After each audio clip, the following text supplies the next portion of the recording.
Assalamualaikum warahmatullahi wabarakatuh. Baik, hari ini kita masih dengan tema yang sama, uji beda rata-rata, dengan subtopik uji beda dua rata-rata atau uji beda dua min. Kali ini kita akan membahas uji beda independen atau uji T independen bebas. Uji T independen bebas atau uji T dengan kelompok yang berbeda bertujuan untuk melihat perbedaan rata-rata dua kelompok data. Syaratnya atau asumsi yang harus dipenuhi adalah data berdistribusi normal atau simetris, kedua kelompok data saling independen, dan variabel yang dihubungkan berbentuk numerik dan kategorik hanya dengan dua kelompok kategorik. Jadi, satu variabelnya adalah numerik dan satu variabelnya adalah kategorik. Prosedur uji T independen ada dua. Yang pertama adalah uji F atau uji variasi. Yang kedua baru dilakukan uji T-nya. Nah, prosedur uji variasi yang pertama, langkahnya adalah membuat hipotesis dan tentukan arah uji. Dari arah uji yang diperoleh, nanti bisa dilihat variasi datanya. Apakah variasi datanya homogen atau variasi datanya heterogen? Jika variasi datanya homogen, maka lakukan uji T independen dengan asumsi varian yang homogen. Dan jika variasinya heterogen, maka lakukan uji T independen dengan asumsi varian heterogen. Kemudian buat keputusan uji variasi dan lanjutkan ke uji T independen. Uji variasi ini bertujuan untuk mengetahui variasi antar kelompok data satu apakah sama dengan kelompok data yang kedua. Kemudian datanya heterogen atau homogen. Keputusan uji dapat dilihat jika F hitung lebih besar daripada F tabel, maka variasinya heterogen. Dan jika F hitung lebih kecil daripada F tabel, maka variasinya homogen. Pada perhitungan uji F atau uji variasi, variasi yang lebih besar digunakan sebagai pembilang dan variasi yang lebih kecil digunakan sebagai penyebut. Varian di sini adalah standar deviasi. Jadi standar deviasi yang terbesar itu digunakan sebagai pembilang dan standar deviasi yang kecil digunakan sebagai penyebut, di mana F atau variasi sama dengan standar deviasi kelompok pertama dikuadratkan dibagi dengan standar deviasi kelompok kedua dikuadratkan. Langkah uji variasi. Yang pertama tentukan hipotesisnya dulu. Hipotesis 0 adalah variasi data homogen dan hipotesis alternatif, variasinya adalah heterogen. Kemudian cari degree of freedom, di mana degree of freedom di sini dilihat berdasarkan degree of freedom pertama, berdasarkan data pembilang, jumlah sampel dikurang 1, dan data penyebut, jumlah sampel dikurang 1. Kemudian, langkah ketiga, bandingkan nilai F hitung dan F tabel. Kemudian, langkah keempat, kita ambil kesimpulan untuk dilanjutkan ke uji T independen mana? Apakah berdasarkan data yang homogen atau data yang heterogen? Contoh soal. Seorang pejabat Dinkes berpendapat bahwa rata-rata nikotin yang dikandung oleh rokok A lebih tinggi dibandingkan dengan rokok B. Untuk membuktikan pendapatnya, kemudian diteliti dengan mengambil sampel secara random 10 batang rokok A dan 8 batang rokok B. Hasil pengolahan data melaporkan bahwa rata-rata kadar nikotin rokok A adalah 23,1 mg dengan standar deviasi 1,5 mg. Dan rokok B, rata-rata kadar nikotinnya adalah 20 mg dengan standar deviasi 1,7 mg. Berdasarkan data tersebut, ujilah pendapat pejabat Dinkes tersebut dengan menggunakan alfa 5% atau confidence interval adalah 95%. Nah, pemeriksaan homogenitas varian kedua data menggunakan uji F. Yang pertama, langkahnya adalah menentukan hipotesis, di mana hipotesis 0 berbunyi variasi atau varian kadar nikotin pada rokok A sama dengan varian kadar nikotin pada rokok B. Sedangkan hipotesis alternatifnya adalah varian kadar nikotin rokok A berbeda dengan varian kadar nikotin pada rokok B. Kemudian hitung uji F atau uji variasi, di mana pembilangnya adalah standar deviasi pada kelompok tertinggi dibagi dengan standar deviasi pada kelompok terendah. Tadi kita ketahui bahwa standar deviasi kelompok B lebih tinggi dibandingkan dengan kelompok A. Sehingga kelompok B dijadikan sebagai pembilang dan kelompok A dijadikan sebagai penyebut. Hasilnya adalah 1,28. Kemudian kita cari degree of freedom. Degree of freedom kelompok pertama dan degree of freedom kelompok kedua. Kelompok pertama, jumlah sampelnya tadi adalah 8 batang rokok dan kelompok kedua, jumlah sampelnya adalah 10 batang rokok. Maka diperoleh degree of freedom-nya adalah jumlah sampel dikurang 1. Degree of freedom kelompok pertama adalah 7 dan degree freedom kelompok kedua adalah 9.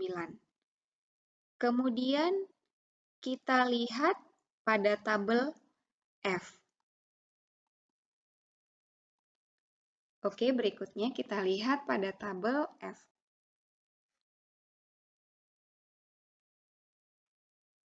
Degree of freedom kelompok pertama atau pembilang itu dilihat ke samping. Tadi nilainya adalah 7. Dan degree freedom kelompok kedua kita lihat ke bawah atau penyebut. Nah, titik temunya adalah di 3,29. Ini adalah nilai F tabel. Kemudian kita bandingkan antara F hitung dengan F tabel. Kita kembali lagi pada syaratnya. Jika F hitung lebih besar daripada F tabel, maka variasi datanya adalah heterogen. Sedangkan jika F hitung lebih kecil daripada F tabel, maka variasi datanya adalah homogen.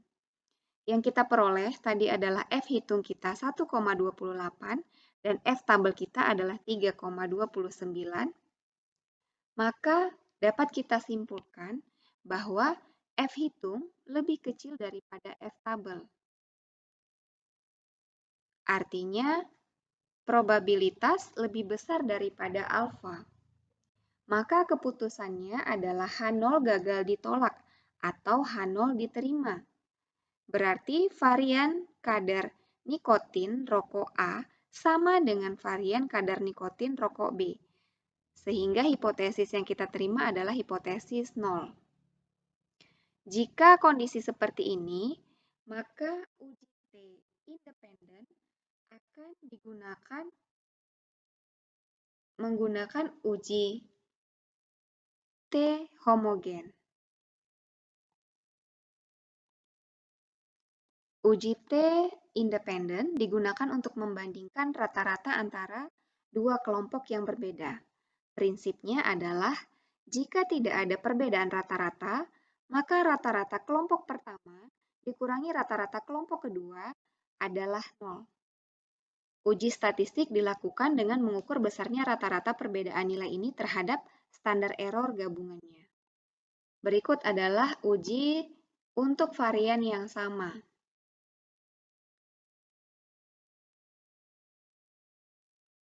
Kemudian ini adalah uji yang digunakan untuk varian yang berbeda. Dengan contoh yang sama, soal yang tadi, kita ingin membandingkan antara kadar nikotin rokok A dan rokok B.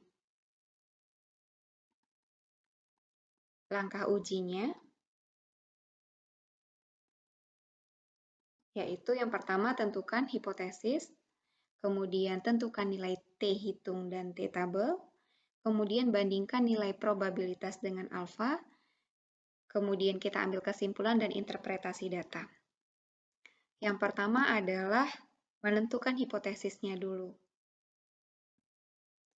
Hipotesis 0 adalah rata-rata kadar nikotin A sama dengan kadar nikotin B. Hipotesis alternatifnya adalah rata-rata kadar nikotin A lebih tinggi dibandingkan dengan kadar nikotin B. Dengan hipotesis alternatif seperti di atas, berarti ujinya adalah dengan one tail atau satu arah. Bagaimana dengan uji hipotesis dua arah? Uji hipotesis dua arah akan berbunyi hipotesis 0 adalah tidak ada perbedaan kadar nikotin pada rokok A dan rokok B.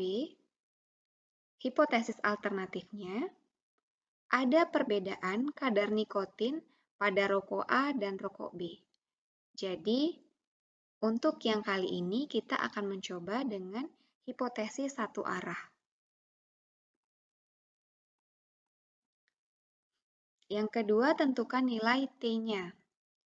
Berdasarkan rumus yang sudah kita gunakan, masukkan semua nilai yang dibutuhkan pada rumus tersebut.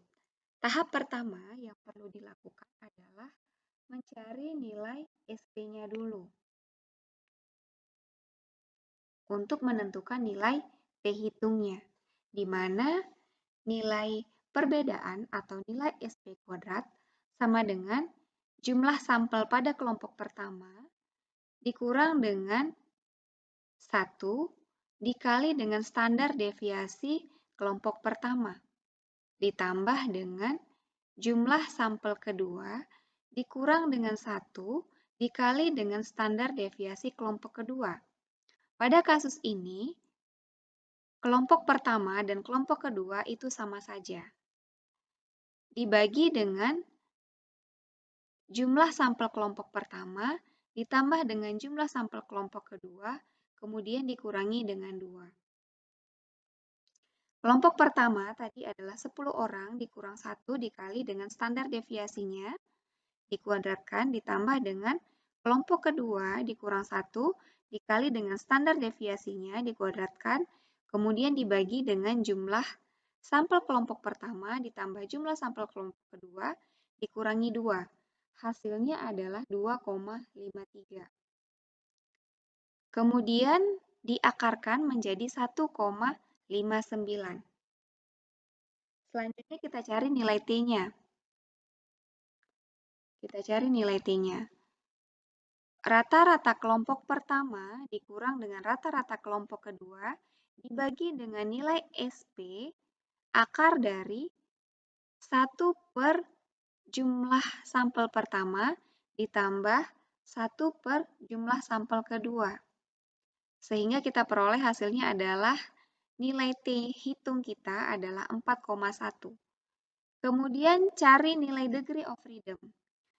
Pada uji T independen ini, degree of freedom-nya diperoleh berdasarkan jumlah kelompok pertama ditambah dengan jumlah kelompok kedua dikurangi dengan 2, sehingga degree of freedom-nya adalah 16. Berikutnya kita melihat pada tabel. Degree of freedom kita tadi 16. Di sini ya, dengan nilai alfa kita adalah 0,05. Ingat, tadi uji kita menggunakan satu arah. Kalau satu arah, kita melihat probabilitasnya di baris kedua. Ya, di baris kedua. Dengan nilai T 4,1, berarti nilai kita berada di ke arah kanan ya, lebih dari nilai 0,002.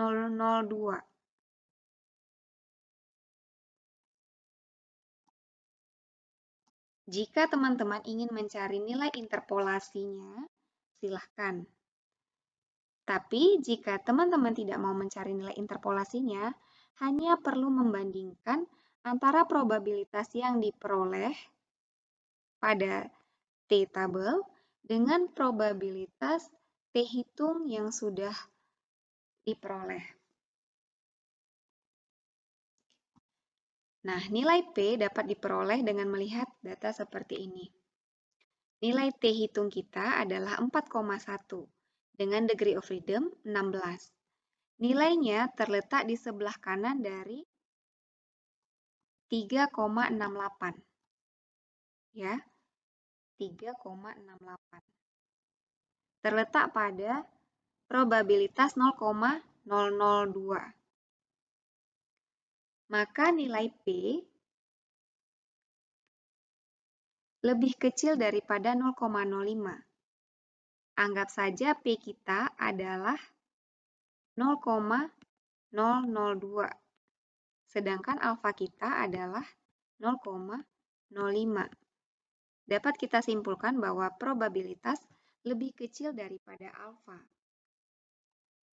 Maka kesimpulan yang kita ambil adalah hipotesis alternatif diterima dan hipotesis nol ditolak. Interpretasi data dengan menggunakan alfa 5% dapat disimpulkan bahwa secara statistik kadar nikotin rokok A memang lebih tinggi dibandingkan kadar nikotin pada rokok B. Namun jika teman-teman menggunakan uji hipotesis dua arah, maka interpretasi data dapat digunakan sebagai berikut. Bahwa ada perbedaan kadar nikotin pada rokok A dan pada rokok B. Namun kita tidak pernah tahu siapa yang lebih tinggi kadar nikotinnya. Berikut contoh menggunakan SPSS.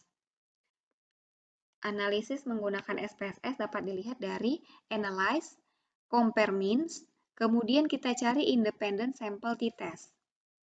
Independent sample t-test. Pada contoh ini kita ingin melihat tekanan darah sistolik pada masyarakat perkotaan dan pada masyarakat pedesaan. Dapat dilihat uji variasi datanya. Ingat, uji T independen harus melihat variasi datanya terlebih dahulu untuk menentukan apakah datanya homogen atau heterogen. Variasi data dapat dilihat menggunakan uji Levin test for equality of variance. Jika nilai probabilitasnya atau signifikansinya lebih besar daripada alfa, maka datanya adalah homogen. Tapi jika nilai signifikansinya lebih kecil daripada alfa, maka datanya adalah heterogen.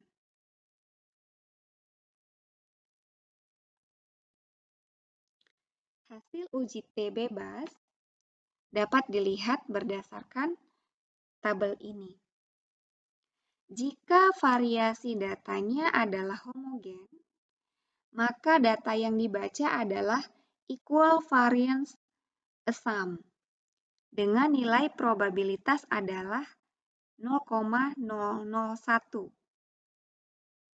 Jika dibandingkan dengan nilai alfa, maka nilai probabilitas lebih kecil daripada nilai alfa.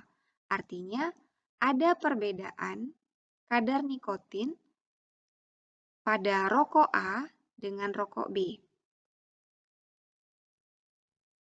Dengan confidence interval 95% antara min 28,44 sampai min 7,558. Tapi, jika variasi datanya atau p-value pada Levin test lebih kecil daripada alfa, maka datanya adalah data heterogen. Yang dibaca adalah equal variance not a sum. Yang dibaca untuk nilai p-value atau nilai probabilitasnya adalah yang di bawah. Jika datanya adalah homogen, ya, jika datanya adalah homogen, yang dibaca adalah yang di bawah. Nilai P adalah 0,002. Artinya, ada perbedaan kadar nikotin pada rokok A dengan kadar nikotin pada rokok B. Kemudian baca 95% confident intervalnya antara 28,5 sampai antara min 28,5 sampai min 7,48. Itu jika variasi datanya adalah heterogen. Baik, terima kasih untuk materi uji beda rata-rata independen. Sampai di sini saja. Saya akhiri. Assalamualaikum warahmatullahi wabarakatuh.